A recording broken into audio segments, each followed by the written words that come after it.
वासुदेवाय। नमो भगवते वासुदेवाय। ओम नमो भगवते वासुदेवाय। ओम नमो भगवते वासुदेवाय। ओम नमो भगवते वासुदेवाय। नारायणं नमस्कृत्यं नारायणं नमस्कृत्यं नरं चैव नरोत्तमं नरं चैव नरोत्तमं देवीं सरस्वतीं व्यासं देवीं सरस्वतीं व्यासं ततो जयमुदीरये। ततो जयं धीरये। नष्टप्रायेषु भद्रेषु नष्टप्रायेषु भद्रेषु नित्यं भागवत सेवया नित्यं भगवत सेवया भगवती उत्तम श्लोके भगवते उत्तम श्लोके भक्तिर्भवती नैष्ठिकी। भक्तिर्भवते नैष्ठिकी। श्रीमद् भागवतम स्कंदो अध्याय 5 समस्त कारणों के कारण श्लोक संख्या 32। यदैते असंगता भावा यदैते असंगता भावा भूतेन्द्रिय मनोगुणाः भूतेन्द्रियमनोगुणाः यदा आयतन निर्माणे यदा आयतन निर्माणे न शेको ब्रह्म वित्तमा। न सेको ब्रह्मवित्तमा। यदैते असंगता भावा यदैते भावा भूतेन्द्रिय मनोगुणाः भूतेन्द्रियमनोगुणाः यदा आयतन निर्माणे यदा आयतन निर्माणे न शेकोर्ब्रह्म वित्तमा। न सेको ब्रह्मवित्तमा। यदैते असंगता भावा यदैते संगता भाव भूतेन्द्रिय मनोगुणाः भूतेन्द्रियमनो यदायतन निर्माणे यदा आयतन निर्माणे न शेकोर्ब्रह्म वित्तमा। न सेको ब्रह्मवित्तमा।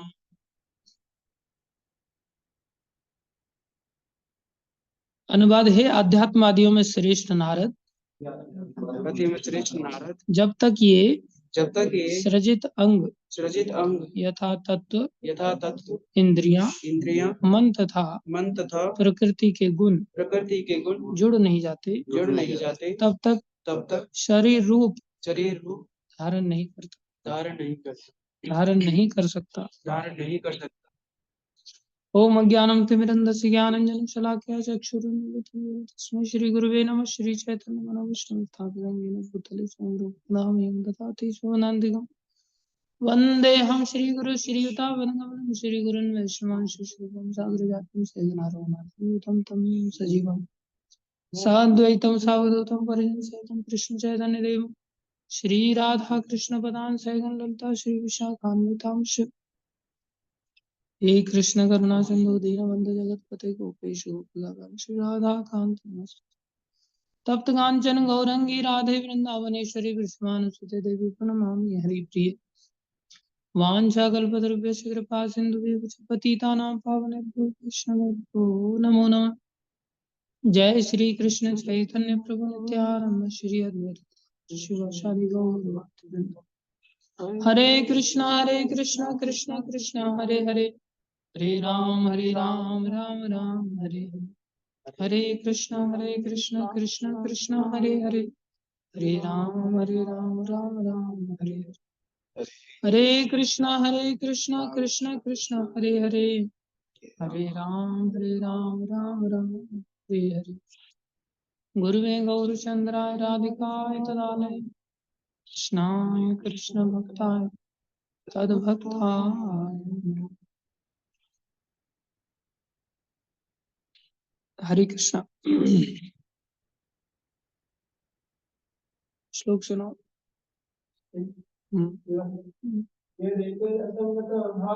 यरेते असंगता भावा भूतेन्द्रियमनोगुणाः यदायतन निर्माणे न न सेको ब्रह्म। ब्रह्मवित्तमा। बढ़िया कर लिया, याद कर लिया, नहीं तो इज्जत का कचरा होता फालतू।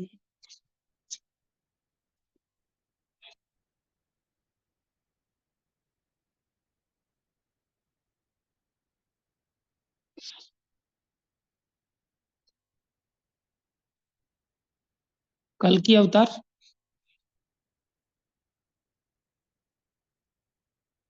कल की अवतार श्लोक सुनाओ भाई। वापस आ गया है, मैंने सुना है।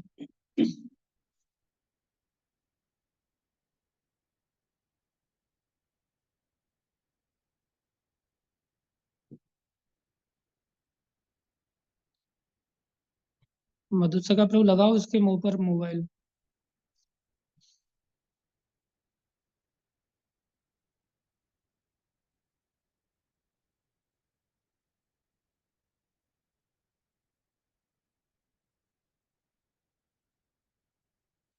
कल की अवतार नहीं है अंदर? अभी तो दिखाई दे रहा था मेरे को।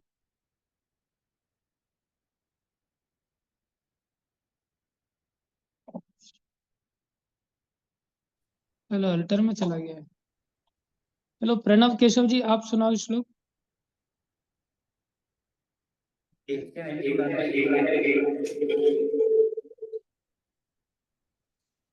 प्रणव केशव प्रभु।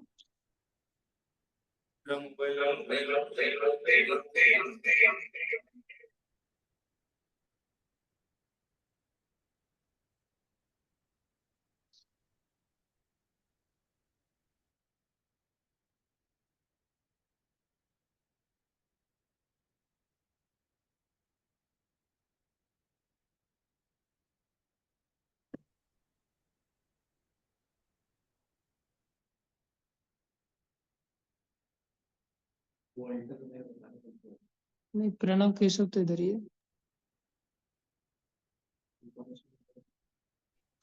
सुनाओ भाई श्लोक सुनाओ। देख के बताना पड़ेगा ऐसे।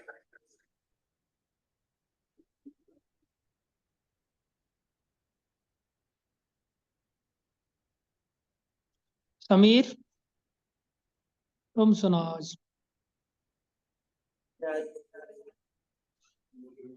याद नहीं है? याद कर लेना आज, ठीक है। Very good. हर्षल।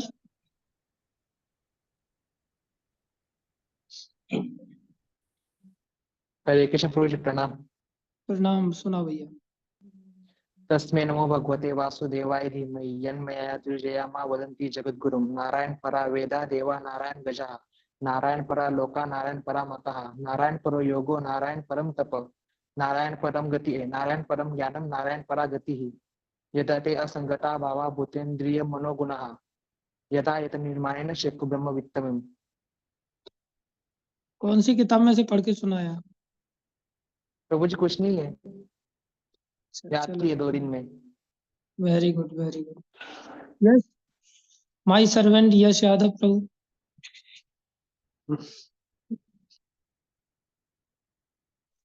प्रभु श्लोक तो याद नहीं आ रहा। प्रभु श्लोक तो याद नहीं आ रहा, लेकिन मैंने पॉइंट्स पूरे लिखा है, 10 पॉइंट लिखा है। एक पॉइंट सुनाओ, उसमें से क्या लिखा है? मैं मेरे का त्याग मैं मेरे का त्याग करना है और भगवान के चरणों में आना है, समर्पण वेरी गुड। करना है। कब करवा रहे हो फिर मेरा ऐसा? जी प्रभु जी। कब करवा रहे हो मैं मेरा का त्याग मेरा? प्रभु जी मैंने तो कर दिया मैं मेरे का त्याग। अरे मेरा कब करवा रहे हो, मैंने ऐसा बोला। प्रभु जी आप तो भगवान के भक्त है, आप तो सब कुछ समर्पण है महाराज जी के साथ। अच्छा, हाँ महाराज से पूछ के बता देना ऐसा। जी। महाराज से पूछ के बता देना ऐसा। यस, नेशनल सेवा करो।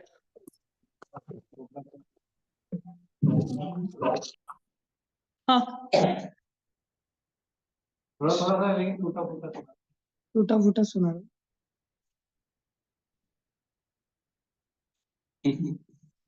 टूटा फूटा ही सुनाओ, घर के ही लोगों से।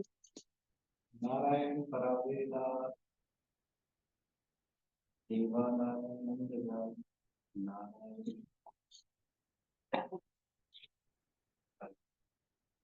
नारायण परा भाषण मखा है। हम्म, परालोक। Very good. आज वाला श्लोक देख के देख के नहीं। आज शोभित प्रभु नहीं दिखाई दे रहे हैं।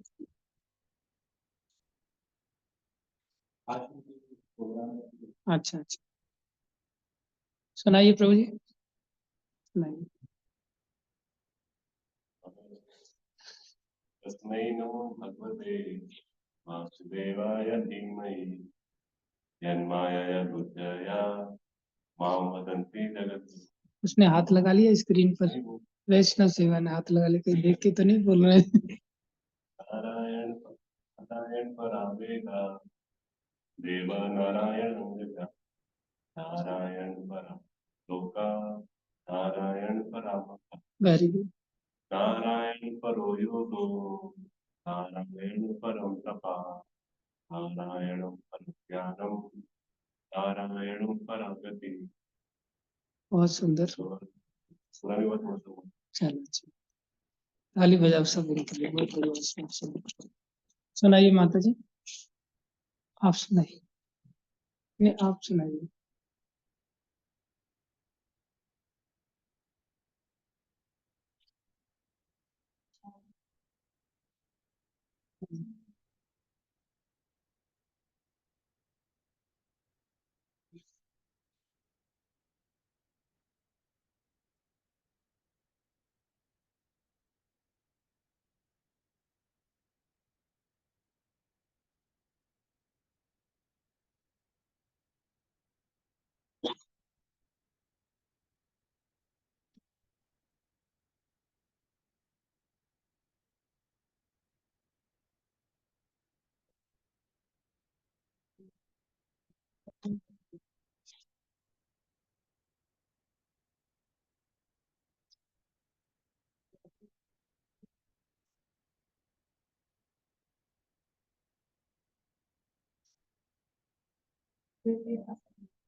वेद, वेरी गुड।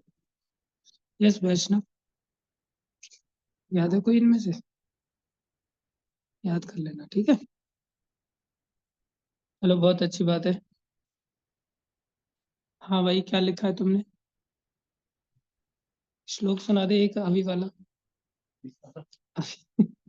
अभी वाला नहीं याद किया? क्यों नहीं याद किया? कल तो बोला था, 2-3 दिन से तो चल ही रहा है ये श्लोक। ऐसी बदमाशी मत कर। करेगा? बदमाशी करेगा? चल पाठ कर। लिखा क्या है? आपने शरीर की कार से की और रेलवे का एग्जाम्पल दिया था कि वो अपने इस पे नहीं चलती, तो आपने रेलवे के बारे में कहा था कि वो निर्देशन पे चलती है, ये हमारा शरीर का है। उसके बाद आपने कल नेक्टर ऑफ डिवोशन के 6 फीचर्स बताए थे, इसमें आपने भक्ति का कहा था कि प्योर डिवोशन सभी को कृष्ण आकर्षण। तो आपने कहा था कि भगवान और भक्तों का आश्रय लेने से दास बनकर रहने से नहीं भक्ति। बहुत अच्छा, वेरी गुड। चलो आगे पढ़ते हैं। तात्पर्य अर्चनी वंदनी प्रातः स्मरणी जगतगुरु श्रील प्रभुपाद जी द्वारा। श्रील प्रभुपाद की जय।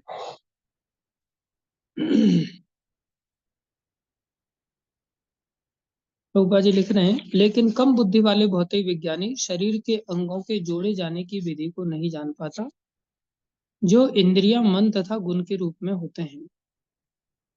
ध्यान दें, भौतिक विज्ञानियों को प्रभुपाद जी कम बुद्धि वाले बता रहे। हो सकता है उनको नोबेल प्राइज मिला हो, लेकिन फिर भी, अब जैसे यूनुस, उसको भी प्राइज मिला था ना, बांग्लादेश की जो सरकार चला रहे हैं, यूनुस खान, लेकिन कोई ठीक से काम थोड़ी कर पाए। कम बुद्धि वाले बताए हैं भौतिक विज्ञानियों को। एक विज्ञानी हमारे पास भी बैठे हुए हैं, लेकिन ये भौतिक विज्ञानी नहीं है, आध्यात्मिक विज्ञानी है। इसलिए यहाँ कह रहे हैं भगवान प्रभुपाद जी कह रहे हैं, प्रत्येक जीव, लेकिन हम कम बुद्धि वाले भौतिक विज्ञानी शरीर के अंगों के जोड़े जाने की विधि को नहीं जान पाते, जो इंद्रियां, मन तथा गुण के रूप में होते हैं। इंद्रियां, मन, गुण, शरीर, ये सब एक साथ जुड़ पाते हैं कब? कैसे जुड़ते हैं? कृष्ण भगवान की शक्ति से। ध्यान दें, देखो बहुत सुंदर श्लोक है, बड़े स्पष्ट शब्द हैं इसके, कोई कठिन नहीं। यदा माने जब तक, असंगता मतलब संगति का अभाव, उसे कहते हैं असंगता। संगत माने साथ में आना, असंगता माने अलग अलग रहना। यदा माने जब तक, असंगता माने अलग अलग रहेंगे। क्या क्या? भूत, इंद्रिय, मनोगुण। जब पंचभूत, मन, इंद्रिय और गुण, ये सब क्या रहेंगे? अलग अलग रहेंगे। भावा मतलब अपने आप में। जब तक ये असंगत रहेंगे, अपने आप में अलग अलग रहेंगे, तब तक क्या होगा? यदा माने तब तक। यहाँ दो अर्थ हो रहे हैं। जब तक ये अलग अलग रहेंगे, तब तक क्या होगा? यदा, चाहे जब तक अर्थ लगा लो, चाहे तब तक अर्थ लगा लो। यदा तदा दो शब्द होते हैं। तदा माने तब तक, यदा माने जब तक। जब तक अलग अलग रहेंगे, जब तक आयतन न, आयतन मतलब शरीर का निर्माण, शरीर का निर्माण नहीं हो सकता। अभी जैसे आप लोगों ने देखा हो, कभी खिचड़ी बनाते समय मूंग की दाल वगैरह डालते, चावल डालते, सब्जियां डालते। जब तक वो अलग अलग रहते, तब तक खिचड़ी बनती है क्या? दाल कहीं जा रही है, चावल कहीं जा रहा है, सब्जी कहीं जा रही है। खिचड़ी कब तक बनेगी? जब तक मिक्स नहीं हो जाता। तो खिचड़ी को मिक्स करने के लिए क्या करना होता है? बॉयल करना होता है, तपस्या करनी होती है, तपाना होता है उसको। जितना तपाते चले जाओगे, तपाते चले जाओगे, उसका अहंकार अलग अलग घूमने वाला सब खत्म हो जाता है। चावल कच्चे हैं, दाल कच्ची है, सब्जी कच्ची है, तब तक कैसे रहेंगे वो? अलग अलग रहेंगे। वही दाल, चावल, सब्जी वगैरह सब पक जाएंगे तो क्या हो जाएंगे? मिक्स हो जाएंगे। ऐसे ही जब तक भक्त कच्चे हैं, तब तक क्या रहेंगे? अलग अलग। कोई एक कमरे में भागेगा, कोई दूसरे कमरे में भागेगा। आप देखोगे डांस भी करेंगे ना भक्त लोग, तब वो अपना अपना आसन ढूंढ करके अलग अलग जाकर के डांस करेंगे। नीचे ठंडी के बचाने के लिए हमने ये कालीन बिछाई हुई है अच्छी, और इसमें कोई जगह भी कम नहीं है। कम से कम 15 लोग एक साथ डांस कर सकते। लेकिन जब कच्चे भक्त होते हैं ना, वो अपना आसन उठाएंगे और एक साथ डांस करने के बजाय दूसरी जगह जाएंगे और वहां जाकर के पीछे जाकर के डांस करेंगे। होता है ऐसा कि नहीं? भाई जैसे हमारा वैष्णव दास है, ये पक्का भक्त बन गया। ये अपना आसन लेके नहीं गया, ये साथ में यहाँ पर सबके साथ में डांस किया। ये कैसा भक्त है? पक्का। अभी जैसे हमारे वैष्णव सेवा प्रभु, ये पीछे आसन लेकर के अपना डांस कर रहे थे। ये कैसे भक्त हैं? कच्चे भक्त। अभी जैसे मैं सबके साथ नाच रहा था, तो मैं कैसा हो गया? पक्का भक्त। और अगर मैं सबको लेकर के एक साथ एक ही जगह पर नचा रहा हूँ, पकड़ पकड़ के आगे बुला रहा हूँ, तो मैं कैसा हो गया फिर? बहुत पक्का।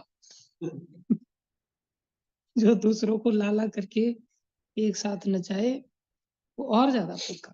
दूसरों के साथ नाचे, दूसरों को नचाए। नाचने की बड़ी शक्ति है। देखो ना संसार में, आप देखोगे जितने हीरो हीरोइन हैं, ये लोग नाच गा करके तो जीवन जी रहे हैं, है कि नहीं? जब धीरू भाई अंबानी के बेटा, मुकेश अंबानी का जो बेटा है, क्या नाम है उसका? अनंत अंबानी, उसकी शादी हुई, तो उसमें नाचने वाले बुलाए गए थे ना। नाचने का कितना पैसा मिला उनको पता है? कई कई करोड़ रुपया मिला, बस थोड़ी देर नाचने। बहुत ही जगत में भी देखा जाता है नाचने की कितनी ज्यादा कीमत। पैसे वाले लोगों के सामने उनकी प्रसन्नता के लिए कोई व्यक्ति नाचता है? वो लोग खूब पैसा लुटाते। फिर उन लोगों को जितना पैसा मिला, अगर वो सुन करके फिर हमारे मन में भी इच्छा हो जाती, काश हमें भी नाचना आता तो हम भी नाच के इतना पैसा कमा के ले आते। है कि नहीं? तो भगवान क्या इन लोगों से भी गरीब हैं क्या? भगवान इन लोगों से गरीब तो। भगवान के सामने जब कोई व्यक्ति नाचता है और गाता है, सिर्फ दो ही काम करे, बस प्रेम से गाए और प्रेम से नाचे। तो भगवान ये नहीं देख रहे कि कौन अगरबत्ती घुमा रहा है, कौन दिया घुमा रहा है मेरा। भगवान सब भूल जाते हैं। जैसे हम लोग मूवी देखते हैं तो कितना बढ़िया घुस जाते हैं ना उसके अंदर, या क्रिकेट देखते हैं तो कैसे अंदर घुस जाते हैं। ऐसे ही भगवान को नाचना गाना बड़ा पसंद है। तो भगवान के सामने जब कोई नाचता है गाता है तो भगवान एकदम घूर घूर करके उसको देखे, वाह यार, बहुत बढ़िया नाच रहा है, कितना बढ़िया नाच। भगवान बड़े प्रसन्न हो जाते। तो फिर हमारे जीवन में किसी चीज का अभाव रहेगा क्या? फिर करोड़ों चीजें तो बहुत, करोड़ रुपया तो बहुत थोड़ा सा है। भगवान अनंत ऐश्वर्य दे सकते, और ये नाचना ही तपस्या है, गाना ही तपस्या है। इसी तपस्या को अगर कोई व्यक्ति कर लेता है तो धीरे धीरे कच्चे भक्त से क्या बन जाएगा? पक्का भक्त। और वो केवल भक्तों में आपस में मिल जाएगा, वो किससे मिल जाएगा? भगवान से भी मिल जाएगा, भगवान उसे धाम में बुलाएगा। ये कोई बहुत कॉम्प्लिकेटेड साइंस नहीं है। नाचने गाने से होगा क्या? ये तो बड़े विश्वास की बात है। अरे जब और पक्का भक्त बन जाता है व्यक्ति, और जब भगवान के धाम में चला जाता है, तो फिर वहां इतनी सामर्थ्य उसकी हो जाती है कि वो फिर भगवान को कहता है, अब तुम नाचो। अब तक मैं आपके सामने नाच रहा था, अब एक काम करो, तुम नाचो। भगवान को भी नाचना पसंद है। जैसे गोपियां भगवान को पकड़ पकड़ के ले जाती हैं, और गोपियां भगवान के ऊपर इतना प्रेम के कारण शासन करती हैं कि वहां स्तुति वगैरह सब खत्म हो जाती है। संसार में हम लोग भजन कीर्तन करते हैं, उस पर नाचते गाते हैं, वहां पर इस प्रकार का स्तुति नहीं करते लोग। वहां पर तो गालियां गाई जाती है। क्या गाया जाता है? गाली को गाते हैं। भगवान की लीलाओं को भी गाते हैं, लेकिन स्तुति मोड में नहीं।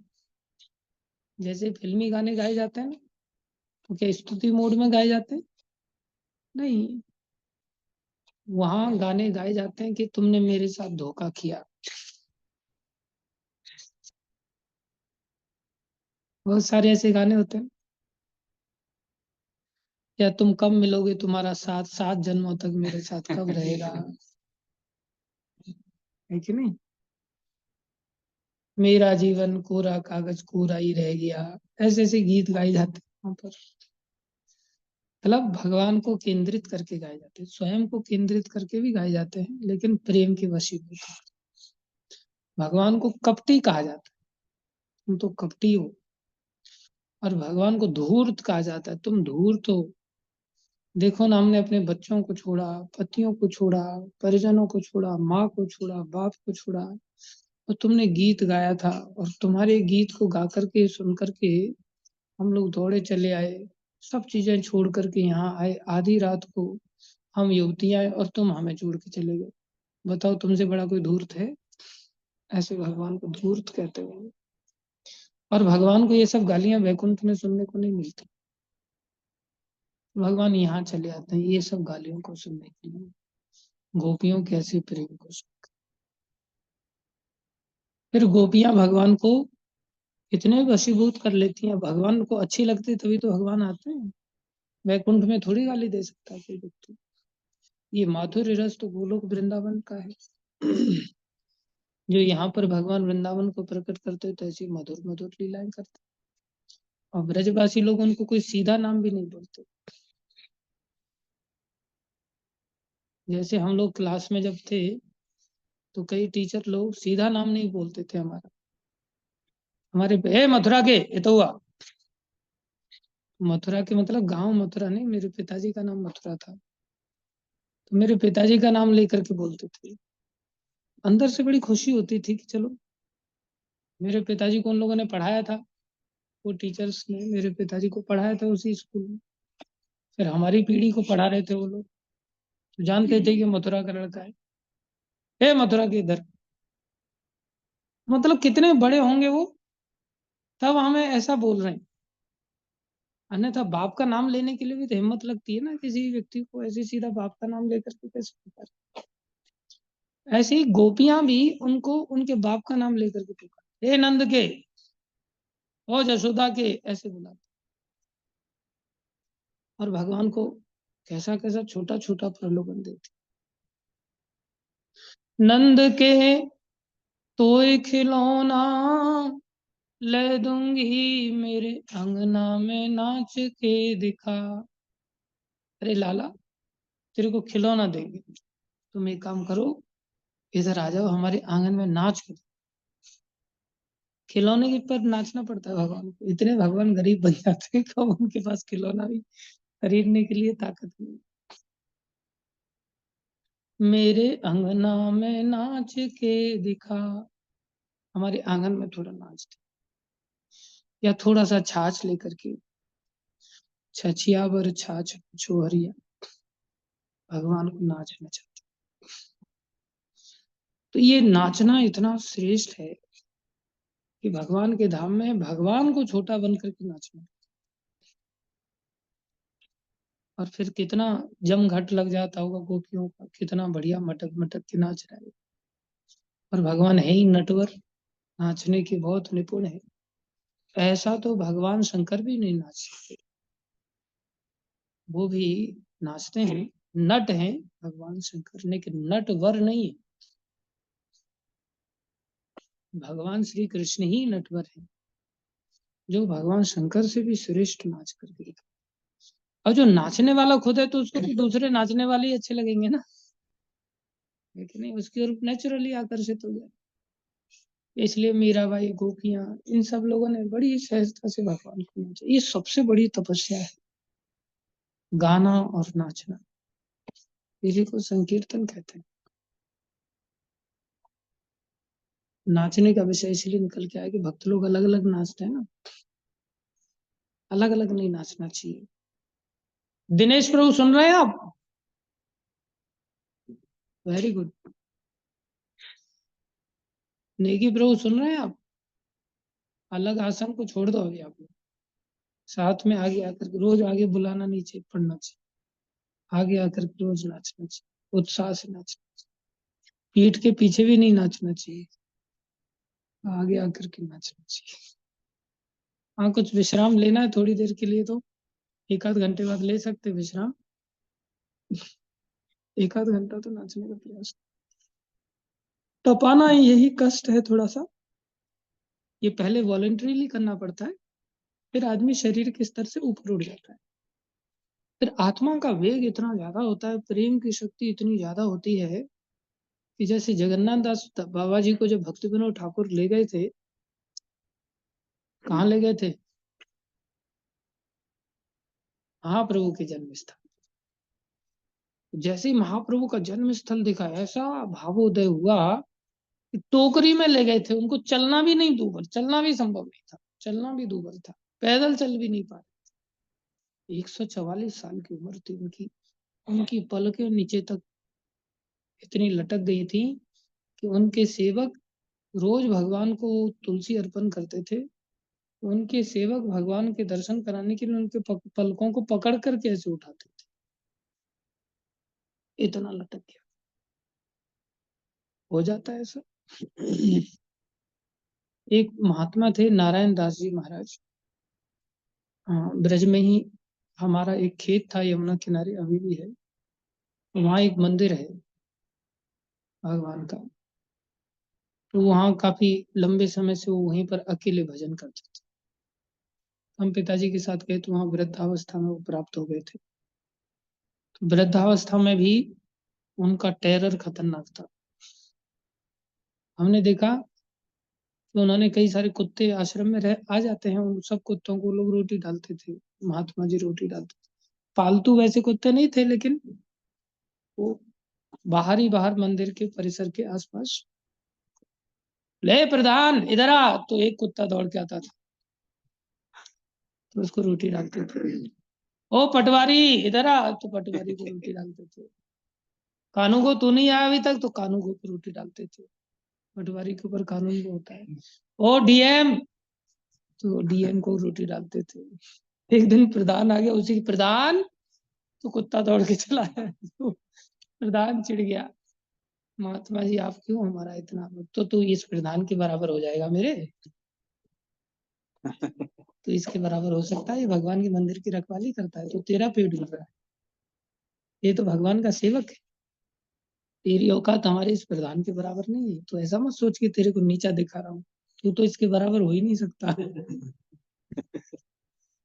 तो मैंने उनको देखा कि कभी जवानी में उनका काफी अच्छा शरीर हुआ होगा, तो उनका छाती, उनके स्तन लटक गए थे नीचे, वृद्धावस्था आ गई तो शरीर में वो जवानी तो थी, तो उनके स्तन लटके हुए थे। मैं हैरान था कि देखो इन्होंने कितना कभी ऐसा व्यायाम वगैरह किया होगा, अच्छा शरीर हट्टा कट्टा होगा, तो बुढ़ापे में ऐसे ही उनकी पलकें लटक गई थी। जो भक्त होते हैं ना, उनकी आंखें बड़ी बड़ी होती, मेरे जैसी छोटी आंखें नहीं होती। नरसिंह प्रभु की तो कैसी बड़ी आंखें, जब आंखें खोल करके ऐसे देखता है तो सब डर जाते हैं इससे। जो भक्त होते हैं उनकी आंखें बड़ी होती हैं। राधा रानी की आंखें देखो कितनी बड़ी हैं, महाप्रभु की आंखें देखो कैसी विशाल। भक्तों का सब कुछ विशाल विशाल होता है। उनका वक्षस्थल भी विशाल होता है, उनके कंधे भी विशाल होते हैं, उनकी भुजाएं भी विशाल होती हैं, उनकी उंगलियां भी विशाल होती हैं, उनके कान भी विशाल होते हैं, कान छोटे नहीं होते, भक्तों की पहचान होती है। भक्त भोगी नहीं होते, उनकी जनन इंद्रियां विशाल नहीं होती, गधे की विशाल होती जनन इंद्रिय। जनन इंद्रिय बहुत भोगी गधा होता है, इसलिए भक्त भोगी नहीं होते। पहचान होती है शरीर की संरचना की, उनकी जंघाएं विशाल होती, सब शरीर बहुत सुंदर होता है। तो उनकी आंखें लटक गई थी नीचे, तो उनकी आंखों की पलकों को पकड़ के बिहारी दास ऊपर उठाते थे, और ऊपर उठा करके तब बताओ ऐसी स्थिति में वो क्या डांस करेंगे, और वो टोकर में से उछल करके डांस, और इतने उछले एकदम से रॉड की तरह ऊपर नीचे उछल, इतने भाव। तो ये भाव की शक्ति नचाती है संसार में, लेकिन ये जागृत तो करना पड़ता है ना, एकदम से ऐसे थोड़ी ना हमारे अंदर कहीं आसमान से टपक करके आ जाएगा। इसको जागृत करना पड़ता है, इसके लिए तपस्या करनी पड़ती है, फिर चीजें नॉर्मलाइज हो जाती हैं। संसार में भी आप देखो, जब शरीर की शक्ति जागृत हो जाती है अभ्यास करने से, जो व्यक्ति रनर होते हैं, मैराथन वगैरह करते हैं, तो उनके लिए 2-4 किलोमीटर दौड़ना तो नॉर्मल हो जाता है। पहले नॉर्मल नहीं था। कैसे शरीर की शक्ति जागृत हुई? अभ्यास करने। ऐसे ही भक्ति के अंदर भाव की शक्ति जागृत हुई, और भाव की शक्ति, प्रेम की शक्ति तो उससे भी बढ़कर है, लेकिन साधक अवस्था में तपस्या करनी पड़ती है, और भाव अवस्था में तपस्या नहीं करनी पड़ती, सहज रूप से उसका नृत्य होता रहता है। जैसे वक्रेश्वर पंडित थे, महाप्रभु के पार्षद थे, कितने घंटे उन्होंने नृत्य किया पता है? कंटिन्यूस 72 घंटे नृत्य किया। कितने घंटे? 72। हमको ऐसा लगता है अपने आप ही हमारा शरीर नाचने लगेगा तब ठीक है। इसलिए ऐसी तपस्या करनी पड़ती है, तब तपस्या से व्यक्ति मिक्स होता है। भगवान के धाम में हम अकेले नहीं जीवन जी सकते, भगवान के धाम में मिल करके रहना होता है। प्रभुपाद जी यहाँ लिख रहे हैं ये भगवान का। और एक बड़ी बात हम जीवन में सीखें, भगवान यहाँ बता रहे हैं, ब्रह्मा जी बता रहे हैं नारद जी को, कि तब तक मिक्स नहीं हो पाए, तब तक शरीर का निर्माण नहीं हुआ। कब निर्माण हुआ? जब भगवान ने अपनी शक्ति को अंदर डाला। भगवान ने पकड़ के सबकी गर्दन को नीचे झुका दिया, चल तू ये करेगा, तू ये करेगा, तू ये करेगा, मैं कह रहा हूं इसलिए तू ये करेगा, सब करने लगे। पहले किसकी लड़ाई हो रही थी? अहंकार की लड़ाई हो रही थी। खोपड़ी पे मैं ही बैठूंगा, धड़ के ऊपर मैं ही बैठूंगा, पहले इस चीज की लड़ाई हो रही। आप प्राय देखेंगे आश्रम में भी जब सिर पर कोई नहीं होता ना, तब सब अपने अपने प्रभुत्व की लड़ाई चालू कर। घर के अंदर भी देखेंगे जब एक मुखिया नहीं होता जिसके अंतर्गत सारे लोगों को शासन किया जा सके, तब घर में झगड़े चालू, कलह चालू। इसलिए जीवन में एक मुखिया का होना बहुत जरूरी। और दूसरा चीज, कई बार ऐसा देखा जाता है कि हर व्यक्ति अपने आप में मुखिया बनना चाहता है। जो हर व्यक्ति मुखिया बनकर के जीवन शैली को जीना चाहता है ना, वो सोचता है ठीक है मंदिर में हम रह रहे मुखिया हैं, फिर आदमी सोचता है मैं अपना ही मंदिर चलाऊं, मैं अपने आश्रम में अलग से अपना मुखिया बनूं। ऐसे मुखियाओं का भी हाल कुछ बहुत अच्छा नहीं होता। संसार में भी आप देखेंगे कोई कोई व्यक्ति अपने आप में अलग हो जाता है, घर के मुखियाओं की सत्ता को नहीं स्वीकार करता है, खुद ही मुखिया बनने का प्रयास करता है। उसको मुखिया बनाने से पहले लड़ झगड़ करके मुखिया बनना चाहता है। ऐसे जो मुखियागिरी करते हैं ना, उनका जीवन अच्छा नहीं होता, उनके जीवन में भी कलह क्लेश निरंतर बने रहते। मेरा एक चाचा वो मुखिया बन गया, ऐसे ही वो मुखिया बन गया तो उसकी बीवी ने कहा भाई हम अलग से रहेंगे, मुखिया बन जाओ, तो अलग से मुखिया बन गया। जैसे ही मुखिया बना, उसकी बीवी ने एटीएम कार्ड ले लिया उससे। और सैलरी सारी बैंक में डिपॉजिट हो जाती है गवर्नमेंट की ओर से, और एटीएम कार्ड किसके पास है? पत्नी के पास। और वो आजादी के साथ जीवन जी रही है और उल्टे सीधे काम कर रही है। फिर वो आया, उसने रोक टोक किया, तो उसने अपने पति के गाल पे जोर से थप्पड़ मारा, एकदम लालटेन जला दिया उसने गाल पे, इतना जोर से थप्पड़ मारा। होता है ऐसा आजकल की नहीं, आम होता है ऐसा, पति के गाल पर थप्पड़ मारा। और फिर पति ने थोड़ा कुछ किया तो पति को डराने के लिए उसने कैरोसिन अपने ऊपर डाल, और फिर कैरोसिन डाल करके वो सोच रही थी इतना जल्दी थोड़ी आग पकड़ेगी तीली, दूर से ऐसे आग पकड़ लिया और फिर जलना पड़ा। 80% शरीर जल गया और फिर अंत को मुखियागिरी समाप्त हो। ये जो मुखियागिरी है ना, ये सबसे खतरनाक। जब कोई व्यक्ति किसी मुखिया के अंतर्गत रहते हुए जीवन को इस प्रकार से अलग शैली से जीवन जीने की चेष्टा करता है, वो फिर जैसे झाड़ू है ना, बिखर जाती है ना अलग होने से ही, फिर वो कचरा ही बन जाती है। झाड़ू कचरा साफ करने का काम करती है, लेकिन वही झाड़ू खुल करके अलग हो जाने से कचरा। इसलिए अलग होना बुरी बात नहीं है, लेकिन तब जब हमें अलग होने के लिए कहा जाए। जैसे प्रभुपा जी को लेकर के उनके गुरु भाई लोग कहते थे कि हाँ अभय बाबू तो आए नहीं, और उनको भी बुलाया जाए, उनको भी। भक्ति सिद्धांत महाराज उसको अलग ही रहने, भक्ति सिद्धांत महाराज कहते उसको अलग ही रहने, वो करेगा, अलग होकर के सब कुछ करेगा। प्रभुपा जी इतने हम्बल थे कि वो लेटर लिख लिख करके पूछते थे मेरे को क्या करना, मेरे को क्या करना, कोई मेरे लिए विशेष आदेश है तो बताइए। तब उनको आदेश दिया, अलग रह करके भी कितना बड़ा भागीरथी काम कर। हम लोग क्या सोचते, प्रभुपाद जी भी तो अलग हो गए थे, हम भी अलग होकर के काम करके दिखा। नहीं कर सकते, कुछ नहीं कर सकते। इसलिए अगर हमें बोला जाए अलग होने के लिए तो अलग होकर के कार्य कर सकते हैं, नहीं बोला जाए तो फिर मुखियागिरी नहीं दिखानी चाहिए। बेहतर है हम किसी मुखिया के अंतर्गत जीवन को जिए। थोड़ी सी समझ हमें भक्ति मार्ग में विकसित करनी पड़ेगी कि हम कैसे भक्तों के अधीन रह करके जीवन जी सकते हैं, जो भगवान के ही प्रतिनिधि हैं, अर्थात भगवान ही है एक प्रकार से। और जब हम उनके सानिध्य में रहेंगे तो शरीर निर्माण तो छोटी बात है, ब्रह्मा जी ने जब भगवान का अनुगत्य स्वीकार किया, उससे पहले वो खूब प्रयास कर रहे थे, लेकिन कुछ नहीं कर पाए।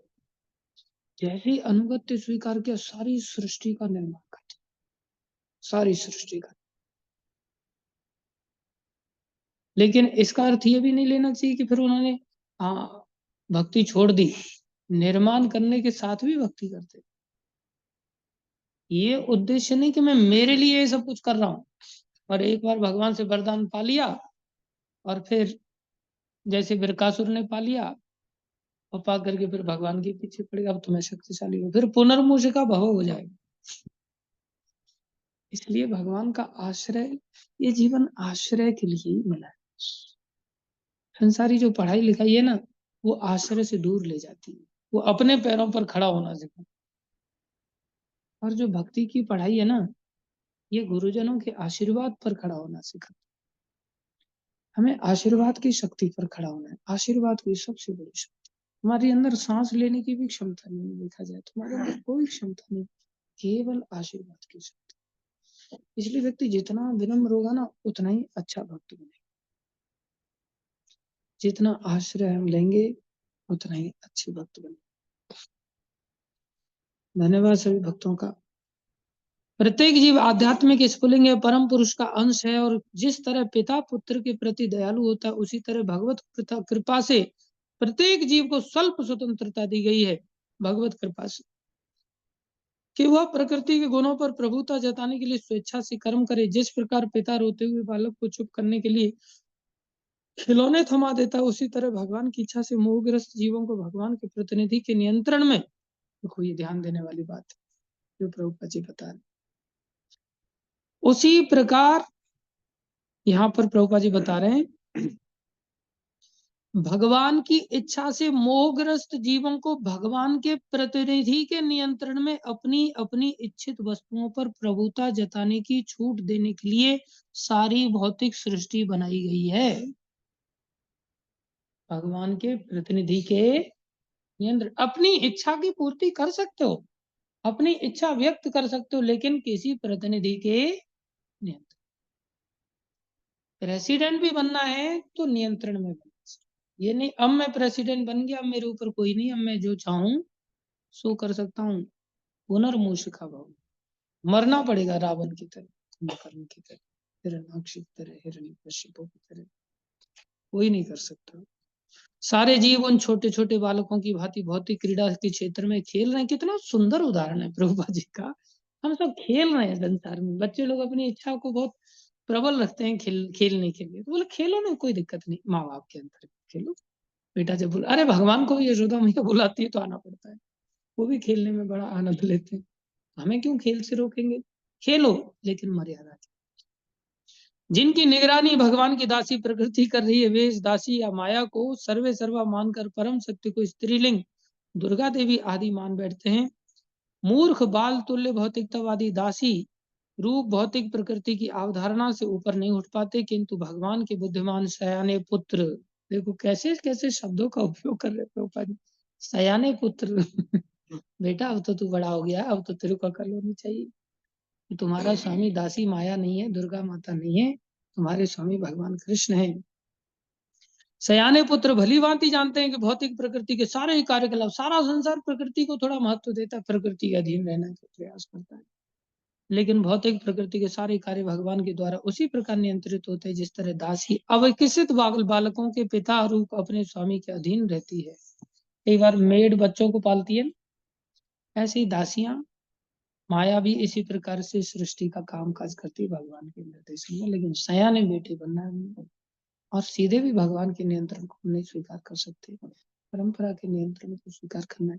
आज हम विचार करें हमारे जीवन की कितनी अवधि अपना विमसिकल जीवन जीने में चली गई। ऐसा विमसिकल जीवन फिर कल्याणकारी। बहुत थोड़ा समय बचा है हम सबके पास, हमें वो जीवन को भक्ति से। धन्यवाद सभी का धैर्य पूर्वक श्रवण। भागवत महापुराण की जय। श्रील प्रभुपाद की जय। श्री गुरु महाराज की जय। अनंत कोटि वैष्णव वृंद की जय। आप सब भक्तों की जय। सब लोग जप कर सकते हैं 7:30 बजे तक।